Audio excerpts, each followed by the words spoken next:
कहानी की शुरुआत में जब एक आदमी नींद से जागता है तो पाता है कि पूरा शहर एक सुनसान मृत शहर में बदल चुका है। सड़कें खाली पड़ी है, कहीं कोई जिंदा इंसान नहीं दिखता और जहां भी नजर जाती है तो सड़ती हुई लाशें दिखाई देती है। आखिर इस शहर के साथ क्या हुआ और यह आदमी अब इस खतरनाक हालात में कैसे जिंदा रहेगा? दरअसल मुख्य किरदार निक एक जियोलॉजिस्ट है। अपने काम को आसान बनाने के लिए उसने शहर से दूर पहाड़ों के बीच अपना घर बनाया हुआ है। एक दिन निक हमेशा की तरह पत्थर की खदान में खनिज नमूने इकट्ठा करने जाता है। वह अपनी किस्मत पर खुश ही हो रहा था कि अचानक उसे एक जहरीले सांप ने काट लिया। गुस्से में वह बड़बड़ाता है और मदद के लिए फोन करने की कोशिश करता है, लेकिन उसका मोबाइल पत्थरों की दरार में गिर जाता है। मजबूरी में उसे खुद ही अपनी जान बचानी पड़ती है। वह चाकू से घाव को काटकर जहर निकालने की कोशिश करता है, जिससे बस थोड़ी देर के लिए असर धीमा पड़ता है। तेज दर्द सहते हुए वह किसी तरह घर पहुंचता है और कई बोतल पानी पीता है, लेकिन आखिरकार बेहोश होकर बिस्तर पर गिर जाता है। उसे महसूस होता है कि उसकी दिल की धड़कन तेज हो रही है, नजर धुंधली पड़ रही है और एक अजीब सी नींद उसे घेर लेती है। वह धीरे धीरे गहरी बेहोशी में चला जाता है। पता नहीं कितना समय बीत जाता है, लेकिन बीच बीच में उसे थोड़ा होश आता है। वह देखता है कि उसका हाथ बुरी तरह सूज चुका है और फिर वह दोबारा बेहोश हो जाता है। रात में जैसे कोई दरवाजा खटखटाता है। दो लोग टॉर्च लेकर आते हैं तो निक को बिस्तर पर बेसुध पड़े देखते हैं और बिना कुछ किए वापस चले जाते हैं। निक की हालत बेहद खराब हो जाती है। इस दौरान कई हेलीकॉप्टर उसके घर के ऊपर से उड़ते हैं। प्यास लगने पर वह बस पानी पीता रहता है, जब तक कि घर में आखिरी बोतल बच जाती है। बड़ी मुश्किल से वह बिस्तर से उतरकर उसे भी पी जाता है। अगली सुबह निक आखिरकार होश में आता है। हैरानी की बात यह है कि उसके हाथ का घाव पूरी तरह ठीक हो चुका होता है। वह आखिर कितने समय तक सोता रहा उसे खुद भी पता नहीं। थोड़ा बहुत नहाकर और खुद को संभाल कर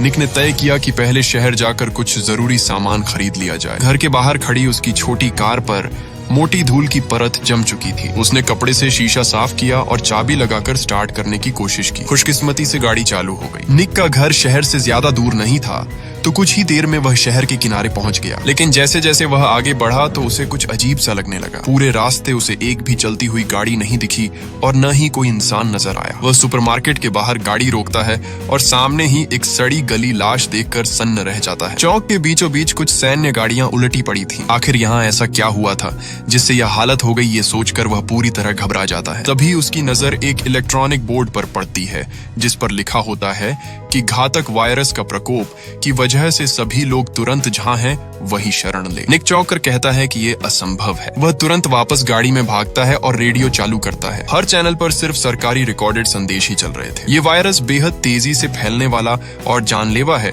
इसीलिए सभी को सतर्क रहने की चेतावनी दी जा रही थी। कुछ देर बाद निक गाड़ी चलाकर अपने माता पिता के घर पहुंचता है। वह अंदर जाकर अपनी माँ को पुकारता है, लेकिन काफी देर तक कोई जवाब नहीं आता। वह देखता है कि डाइनिंग टेबल पर खाना अभी भी रखा हुआ है, जैसे किसी ने जल्दबाजी में उसे छोड़ा हो। उसके मन में एक बुरा अंदेशा जन्म लेता है। जब वह बेडरूम का दरवाजा खोलता है तो एक तीखी बदबू उसके चेहरे पर पड़ती है। हिम्मत जुटाकर वह अंदर जाता है और वह देखता है कि उसके पिता बिस्तर पर मृत पड़े हैं और उसकी माँ बाथरूम में गिरी हुई है। ये देखकर उसकी आंखों में आंसू भर आते हैं। उसने कभी नहीं सोचा था कि सिर्फ एक रात सोने के बाद वह अपने माता पिता से हमेशा के लिए बिछड़ जाएगा। निक अपने दुख को दबाते हुए घर के पीछे एक गहरा गड्ढा खोदता है। एक एक करके वह अपने माता पिता को उसमें दफनाता है, ताकि उन्हें कम से कम सम्मान के साथ अंतिम विदाई दे सके। कम से कम यह सम्मान तो उन्हें मिला जो इस दुनिया में मरने वाले 99% लोगों को भी नसीब नहीं हुआ। उसी रात निक अपने बचपन के बिस्तर पर लेटता है, मानो वह अपने अतीत को हमेशा के लिए अलविदा कह रहा हो। अगली सुबह वह घर से निकलकर अन्य बचे हुए लोगों को ढूंढने का फैसला करता है, लेकिन जहाँ भी जाता है वहाँ सिर्फ लाशें ही लाशें पड़ी होती है। उसे एक भी जिंदा इंसान दिखाई नहीं देता। सुनसान सड़कों पर चलते हुए उसे एहसास होता है कि अगर ऐसे ही हालात रहे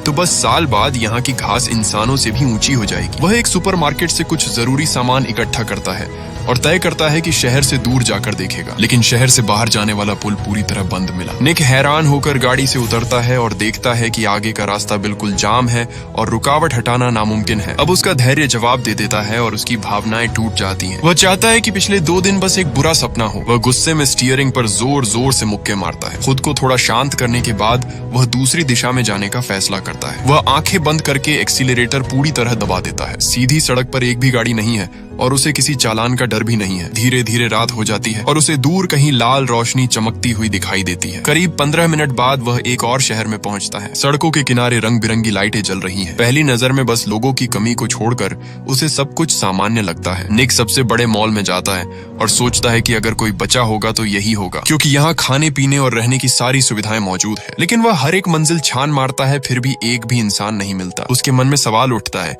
कि क्या पूरी दुनिया में अब सिर्फ वही अकेला बचा है। है। थका हुआ निक मॉल की छत पर जाकर नहाता है। नहाने के बाद बिना तौलिया लपेटे ही वह बार काउंटर की तरफ जाता है और शराब लेने लगता है। जैसे ही वह गिलास उठाता है तो अचानक पास के एक कमरे से एक महिला की आवाज सुनाई देती है। ये सुनकर वह इतना उत्साहित हो जाता है कि उसके हाथ से गिलास लगभग छूट जाता है। ढाई दिन की तलाश के बाद आखिरकार उसे 2 जिंदा लोग मिल ही जाते हैं। निक के दिल में अचानक उम्मीद की एक किरण जग उठती है। अब निक के मन में बहुत सारे सवाल थे। पूछने पर उसे पता चलता है कि ये दोनों बचे हुए लोग बाहर से यहाँ काम के सिलसिले में आए थे। वे होटल में ठहरे हुए थे, तभी अचानक वायरस फैल गया। निक समय का हिसाब लगाता है कि जब से उसे सांप ने काटा था तब से अब तक कुल 3 हफ्ते बीत चुके हैं। जीवित बचा व्यक्ति माइक अपना मोबाइल निकालता है। उसने इस पूरी घटना को रिकॉर्ड कर रखा था। सबसे पहले स्वास्थ्य विभाग ने उच्च स्तर की चेतावनी जारी की थी। यह वायरस बिल्कुल नया था और इतना खतरनाक कि इसकी संक्रमण दर और मौत का प्रतिशत इतिहास में सबसे ज्यादा था। कोई भी एंटीवायरल दवा असर नहीं कर रही थी। शुरुआत में सरकार ने सच्चाई छिपाने की कोशिश की, लेकिन हालात जल्दी ही नियंत्रण से बाहर हो गए। यहाँ तक कि अलग अलग स्तर की सरकारें भी काम करना बंद कर चुकी थीं। जीवित बची हुई एनी पूरी दृढ़ता से कहती है कि यह वायरस पूरी दुनिया में फैल चुका है और मानव जाति लगभग खत्म हो चुकी है। उन दोनों के बचने का कारण शायद यही है कि वे बेहद दुर्लभ इम्यून लोग हैं। निक इस बात को मानने के लिए तैयार नहीं होता। वह फैसला करता है कि वह और जगहों पर जाकर देखेगा कि आखिर दुनिया इतनी आसानी से खत्म कैसे हो सकती है। लिफ्ट का इंतजार करते हुए वह थककर दीवार से टिक जाता है। अंदर ही अंदर वह भी उनकी बातों को सच मानने लगा था और वहीं पर वह पूरी रात सो जाता है। अगले दिन वह दोनों से फिर बात करने का सोचता है, लेकिन जब वह उन दोनों को ढूंढता है तो वे कहीं नजर नहीं आते। एक पल के लिए उसे लगता है कि कल की बीती बात शायद एक सपना होगा। थोड़ी ही देर बाद उसे एनी एक महंगे कपड़ों वाले सेक्शन में मिलती है और माइक पास में नाश्ता बना रहा होता है। माइक कहता है कि शायद यह आपदा पृथ्वी का खुद को साफ करने का तरीका है, क्योंकि इंसानों ने इस धरती पर बहुत ज्यादा बोझ डाल दिया था। एनी के अपने सभी करीबी इस वायरस से मर चुके हैं और माइक के साथ भी यही हुआ। इसलिए दोनों ने एक दूसरे का सहारा बनकर साथ रहने का फैसला किया। माइक को पहले लगता था कि इस दुनिया में सिर्फ वही 2 बचे हैं, लेकिन अब निक के आने से उन्हें थोड़ी खुशी होती है। निक अपनी सोच बताता है कि वह यहाँ हमेशा के लिए नहीं रुकना चाहता। दुनिया बहुत बड़ी है और वह कहीं न कहीं उम्मीद ढूंढना चाहता है। एनी ये सुनकर निराश हो जाती है और चुपचाप वहाँ से चली जाती है। माइक निक को समझाने की कोशिश करता है कि यहाँ रहने में ही समझदारी है, क्योंकि यहाँ खाने पीने का भरपूर सामान है। लेकिन निक कहता है कि एक दिन ये सब खत्म हो जाएगा। माइक बताता है कि उसने और एनी ने तय किया है कि जब सामान खत्म होगा तो वे दोनों साथ में अपनी जिंदगी खत्म कर लेंगे। फिर भी निक खुद को एक ही जगह कैद नहीं करना चाहता। माइक की आंखों में उदासी झलकती है और वह कहता है कि जब इंसान अपनी सबसे प्यारी चीज खो देता है तो शायद जीना भी मरने से बेहतर नहीं लगता। निक ये सुनकर गहरी सोच में डूब जाता है। निक समझ जाता है कि माइक को मनाना नामुमकिन है। वह फिर एनी के पास जाता है और कहता है कि वह उसे अपने साथ यहाँ से ले जा सकता है। लेकिन एनी की सोच भी माइक जैसी ही होती है। वह कहती है कि जब उसने अपनी आंखों के सामने अपने दोनों बच्चों को मरते देखा और उसी पल उसका दिल भी मर गया। अब इस दुनिया से उसे कोई उम्मीद या चाहत नहीं रही। ये सुनकर निक गुस्से में एनी को धक्का देता है और बिना पीछे देखे मॉल से बाहर निकल जाता है। अचानक पीछे से 2 गोलियों की आवाज आती है। निक समझ जाता है कि एनी और माइक ने अपनी जिंदगी खत्म कर ली। उसका दिल भारी हो जाता है, जैसे सीने पर कोई बड़ा पत्थर रख दिया गया हो। वह गाड़ी का एक्सीलरेटर जोर से दबाता है और बिना सोचे समझे तेजी से आगे बढ़ता जाता है, लेकिन वह पूरी तरह अपना होश नहीं खोता। दूर उसे एक जीवित आकृति दिखाई देती है। निक तुरंत ब्रेक लगाता है तो वहाँ एक छोटा सा पीला कुत्ता होता है। बिना सोचे वह उसे अपने साथ गाड़ी में बिठा लेता है और उसका नाम लुक रखता है। अब निक और वह कुत्ता साथ में शहर के सबसे बड़े पुस्तकालय जाते हैं, जहाँ से निक अपने पसंद की बहुत सारी किताबें चुनता है। फिर वह लुक को लेकर वापस अपने घर लौट आता है। जब तक कोई साफ लक्ष्य नहीं मिलता वह तय करता है कि फिलहाल यही रहना सबसे सही है। शायद यही इस तबाह दुनिया में जीने का सही तरीका है। यहाँ तक कि निक मजाक में सोचता है कि वह और लुक पूरी जिंदगी साथ रहेंगे, बस एक शर्त पर कि जो बाद में मरे वह पहले मरने वाले को न खाए। धीरे धीरे 1 साल बीत जाता है और निक की जिंदगी अब एक ही ढर्रे पर चलने लगती है। सुपरमार्केट में खाने पीने की चीजें अभी खत्म नहीं हुई हैं। उसका मुख्य काम बस इतना है कि वह अपने शरीर को स्वस्थ रखे। पहले से ही अकेले रहना पसंद करने वाला निक अब इस नई दुनिया के साथ ढलने लगता है। अब वह आजादी से सीख सकता है, जब चाहे शांति का आनंद ले सकता है और धीरे धीरे इस सुनसान प्रलय के बाद की जिंदगी को स्वीकार करने लगता है। धीरे धीरे इस नई जिंदगी के साथ ढलने के बाद निक को लगने लगता है कि यह जीवन इतना बुरा भी नहीं है। लेकिन एक दिन उसे अचानक कुछ अजीब दिखाई देता है कि दूर एक घर से धुआं उठ रहा होता है। निक बिना देर किए अपनी गाड़ी लेकर सुनसान सड़कों से होता हुआ उस जगह तक पहुंचता है जहां किसी के रहने का शक होता है। छत पर एक महिला बंदूक ताने खड़ी होती है। निक तुरंत समझाता है कि उसने बहुत समय से किसी इंसान को नहीं देखा और वह सिर्फ ये जानना चाहता है कि क्या अभी भी कोई जिंदा है। महिला उसकी बात समझती है, फिर हथियार नीचे रखती है और उसे अंदर आने का न्योता देती है। उस लड़की का नाम एमा है और उसके पिता एक सैनिक थे। वह बचपन से पहाड़ों में शिकार करके जीती रही है, इसलिए वह वायरस फैलने से बच गई। 1 साल से वह इधर उधर भटक रही थी और कुछ दिन पहले ही इस घर में आई थी। कुछ स्मोक्ड मीट खाने और चाय पीने के बाद निक संतुष्ट होकर जाने की बात करता है, लेकिन एमा उसे रुकने के लिए कहती है। वह बताती है कि उसने ये घर इसलिए चुना क्योंकि यहाँ कोई लाश नहीं है, लेकिन वह यहाँ लंबे समय तक नहीं रहना चाहती क्योंकि उसे यह जगह घर जैसी महसूस नहीं होती। फिर एमा खुद ही निक के घर चलने का प्रस्ताव रखती है। अगली सुबह दोनों साथ में निक के पहाड़ी घर की ओर निकलते हैं। निक ने कभी नहीं सोचा था कि इस वीरान दुनिया में उसे इतनी खुली और मिलनसार लड़की मिलेगी। कुछ ही देर में वे उसके घर पहुंचते हैं, जहाँ पीछे एक बड़ा सा आंगन भी है। एमा खुश होकर कहती है कि वह कुछ समय के लिए यही रहना चाहती है। ये सुनकर निक के मन में हलचल होने लगती है। वह तुरंत घर की बीम से लटकती रस्सी उतार देता है क्योंकि शायद अब उसकी जरूरत नहीं पड़ेगी। तभी उसे पता चलता है कि अलमारी में रखा खाना चूहों ने खराब कर दिया है। दोनों फिर पास के कस्बे के सुपरमार्केट जाते हैं क्योंकि आपदा अचानक आई थी और लोग सामान जमा नहीं कर पाए थे, इसलिए वहाँ अभी भी बहुत कुछ बचा हुआ है। एमा को वहाँ सोलर पैनल भी मिलते हैं और वह कहती है कि ये जगह तो मानो प्रलय के लिए ही बनाई गई हो। निक पहले भी यहाँ रहने का सोच चुका था, लेकिन असली समस्या ये थी कि यहाँ कोई और इंसान नहीं था जिसके साथ वह रह सके। दूसरों से सामान छीनने की बजाय तुलना करने पर अपने ही विला में रहना कहीं ज्यादा आरामदायक लगता है। दोनों ने मिलकर एक पूरी गाड़ी भरकर सामान इकट्ठा किया, लेकिन एमा को डिब्बाबंद खाना पसंद नहीं था। उसका मानना था कि असली स्वाद तो प्रकृति से आता है। निक उसकी बात समझता था, लेकिन अंदर ही अंदर वह जानवरों का शिकार करने से झिझकता था। उसे लगता था कि ये आपदा दरअसल धरती का खुद को संतुलित करने का तरीका है, मानो इंसान एक वायरस हो जिसे मिटाने की कोशिश की जा रही हो। अगर वे अब भी प्रकृति के खिलाफ जाएंगे तो धरती का दंड कभी खत्म नहीं होगा। फिर भी एमा की खुशी के लिए निक एक फिशिंग रॉड लेकर नदी किनारे जाता है और कुछ ताजी मछलियां पकड़ लाता है। उधर एमा जंगल से मशरूम, पत्ते और फल इकट्ठा करती है और घर के पीछे एक छोटा सा सब्जी का बगीचा भी बना देती है। अब निक को एहसास होता है कि वह अब अकेला नहीं रहा। इसी एहसास के साथ वह घर को और बेहतर बनाने में लग जाता है। एक किताब में उसने पढ़ा था कि अगर जगह को आरामदायक बना दिया जाए तो खुशियां खुद ब खुद चली आती है। एमा भी महसूस करती है कि यही असली सुकून भरी जिंदगी है, लेकिन निक के मन में एक सवाल बार बार आता रहता है कि आखिर सब लोग कहाँ गायब हो गए, सिर्फ वही दोनों क्यों जिंदा बचे हैं। क्या ये किस्मत का खेल है या धरती का कोई अजीब मजाक है? इन सवालों के बीच दोनों के दिल और करीब आ जाते हैं। उस रात लंबी थकान और भावनाओं के बाद दोनों चादर ओढ़े बालकनी में खड़े होते हैं। निक भविष्य के बारे में सोचने लगता है कि अगर उन्हें लंबे समय तक यहाँ रहना है तो बिजली का इंतजाम करना जरूरी होगा। आखिर रोशनी और गर्माहट ही तो जीवन में असली सुकून लाती है। निक दोबारा सुपरमार्केट जाने की सोचता है, लेकिन उसका पुराना भरोसेमंद वाहन आखिरकार जवाब दे देता है। अच्छी बात यह थी कि आसपास गाड़ियों की कोई कमी नहीं थी और पेट्रोल भी आसानी से मिल सकता था। वह सुपरमार्केट से सारे सोलर पैनल उठाकर घर ले आता है, लेकिन उन्हें लगाते वक्त गलती से वह छत से नीचे गिर जाता है। खुशकिस्मती से उसके पास एक समझदार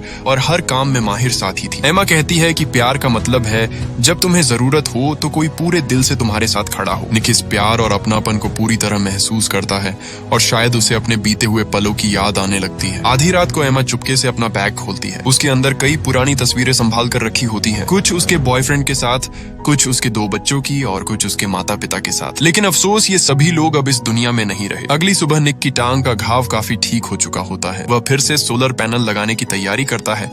तभी एमा अचानक एक खबर देती है कि वह दोनों के बच्चे की मां बनने वाली है। निक को खुश होना चाहिए था, लेकिन उसके चेहरे पर चिंता साफ दिखाई देती है। उसे डर था कि बिना अस्पताल और डॉक्टरों से बच्चा सुरक्षित जन्म ले पाएगा या नहीं। एमा उसे तुरंत दिलासा देती है। अगले ही पल निक जोश में भर जाता है। वह अपने कुत्ते के साथ लाइब्रेरी जाता है, जहाँ बच्चों के जन्म और देखभाल से जुड़ी ढेर सारी किताबें होती हैं। जब डॉक्टर नहीं है तो अब सब कुछ उसे खुद ही सीखना होगा। तभी एक चूहा तेजी से वहाँ से भागता है। निक बड़बड़ाता है कि आजकल चूहे बहुत बढ़ गए हैं। इसके बाद वह सुपरमार्केट से ढेर सारे बेबी प्रोडक्ट्स भी ले आता है। एमा ये देखकर हल्के से हंस पड़ती है कि कोई भी पिता बच्चे के आने से पहले सब कुछ परफेक्ट तैयार नहीं कर सकता। तभी वह खिड़की के बाहर देखकर मुस्कुराता है, क्योंकि निक द्वारा बनाया गया चिकन कॉप सच में काम करने लगा था। समय के साथ एमा का पेट बड़ा होता जाता है। उसे अक्सर कमजोरी महसूस होती है। निक किताबों से सीखकर समझता है कि उसे ज्यादा दालें और सब्जियां खानी चाहिए, लेकिन तभी एमा अचानक कहती है कि उसे मांस खाना है, क्योंकि उसे काफी समय से नॉनवेज नहीं मिला था। ये कहकर वह खुद बंदूक उठाने लगती है,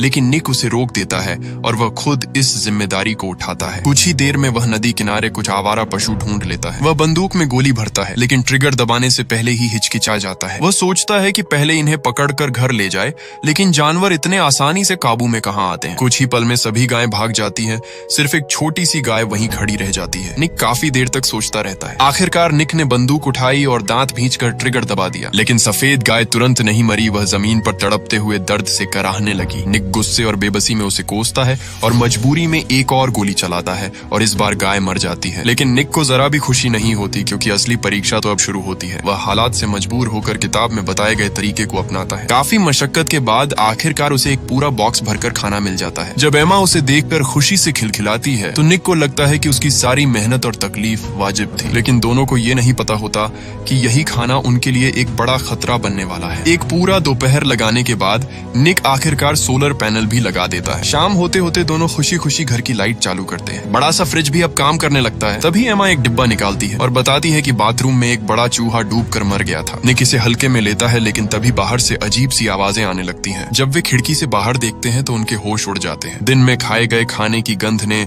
आसपास के भूखे चूहों को आकर्षित कर लिया था। घबराकर वे तुरंत दरवाजे के बाहर आग जलाते हैं और बचा हुआ सारा खाना उसमें फेंक देते हैं। लेकिन अब बहुत देर हो चुकी होती है और हजारों लाखों चूहे उनकी ओर बढ़ते चले आ रहे होते हैं। दोनों तुरंत घर के अंदर भागते हैं और सारे दरवाजे खिड़कियां कसकर बंद कर देते हैं। चूहे अंदर नहीं आ पाते लेकिन बाहर से कांच पर जोर जोर से टकराने लगते हैं। एमा को डर होता है कि वे पाइपलाइन के रास्ते अंदर आ सकते हैं, इसलिए वह हर छोटे बड़े छेद में कीटाणुनाशक डाल देती है। छत पर भी उनके दौड़ने और खरोचने की आवाजें गूंजने लगती है। निक के पास अब सिर्फ एक ही उम्मीद बचती है। वह मन ही मन दुआ करता है कि ये चूहे जल्द से जल्द यहाँ से चले जाए। तभी दरवाजे के बाहर कुछ सरसराहट की आवाज आती है। निक को तुरंत याद आता है कि उसका प्यारा कुत्ता लुक बाहर ही रह गया है। वह दांत भींचता है, जल्दी से कांच के दरवाजे पर लगी टेप हटाता है और एमा को दूर रहने के लिए कहता है। फिर झटके से दरवाजा खोलकर एक ही पल में दौड़कर कुत्ते को उठा लाता है। हालांकि उसकी ये हरकत बहुत तेज और सटीक थी, फिर भी कई चूहे अंदर घुस आते हैं। निक तुरंत बंदूक उठाता है और चूहों को मारने लगता है। जब गोलियां खत्म हो जाती है तो वह लकड़ी का डंडा उठा लेता है। कई घंटों की जद्दोजहद के बाद वह किसी तरह घर में घुसे सभी चूहों को मार गिराता है। लेकिन बाहर मौजूद चूहे अभी भी नहीं गए होते। बेचारा लुक बुरी तरह घायल हो चुका होता है और उसके पूरे शरीर पर काटने के निशान होते हैं। एमा उसे एंटीवायरस इंजेक्शन देती है और उसके सारे घाव सिल देती है। इस घटना के बाद निक का आत्मविश्वास बुरी तरह टूट जाता है। उसे अपने माता पिता की दर्दनाक मौत याद आने लगती है और अब उसे डर सताने लगता है कि कहीं उसका बच्चा भी सुरक्षित पैदा न हो पाए। एमा उसे समझाती है कि वह बेवजह चिंता न करे। वह बताती है कि वह पहले ही 2 बच्चों को जन्म दे चुकी है, लेकिन वायरस फैलने के दौरान उसके सारे परिवार वाले मर गए। यह यादें उसके लिए ऐसी है जैसे बहुत पुरानी भी हो और जैसे कल की ही बात हो। धीरे धीरे समय बीतता है और वायरस फैलने को 2 साल हो चुके हैं। बाहर जंगली जानवर और भी ज्यादा खतरनाक हो गए हैं, लेकिन एक तरह से प्रकृति ने खुद का संतुलन बना लिया है। एक दिन निक हिम्मत करके घर से बाहर निकलता है और हैरानी की बात वो खतरनाक चूहे अब पूरी तरह गायब हो चुके होते हैं। तभी एमा एक खुशखबरी देती है कि उनका बच्चा अब जन्म लेने वाला है। ये हर पिता के लिए सबसे तनाव भरा पल होता है। निक ने भले ही पहले बहुत कुछ पढ़ रखा था, लेकिन असली समय आने पर वह घबरा जाता है। खुशकिस्मती से एमा को अनुभव था और उसके मार्गदर्शन में एक नया जीवन इस दुनिया में आने वाला था। आखिरकार एक प्यारी सी बच्ची जन्म लेती है। निक की खुशी का ठिकाना नहीं रहता। वह भावुक होकर सोचता है कि जीवन सच में कितना अद्भुत है। उसके मन में तो यहाँ तक ख्याल आता है कि शायद अब इंसानी सभ्यता को फिर से बसाने की जिम्मेदारी उसी के कंधों पर है। अब निक पहले जैसा बेफिक्र अकेला इंसान नहीं रहा। जहां एक तरफ वह परिवार की खुशियों को महसूस कर रहा है, वहीं दूसरी तरफ उसके कंधों पर जिम्मेदारियां भी बढ़ गई हैं। लेकिन एमा स्वभाव से ऐसी नहीं है जो सिर्फ आराम से संतुष्ट हो जाए। वह सड़क के सबसे दिखाई देने वाले स्थान पर उनके घर का पता लिख देती है ताकि अगर कोई और जीवित इंसान हो तो उन्हें ढूंढ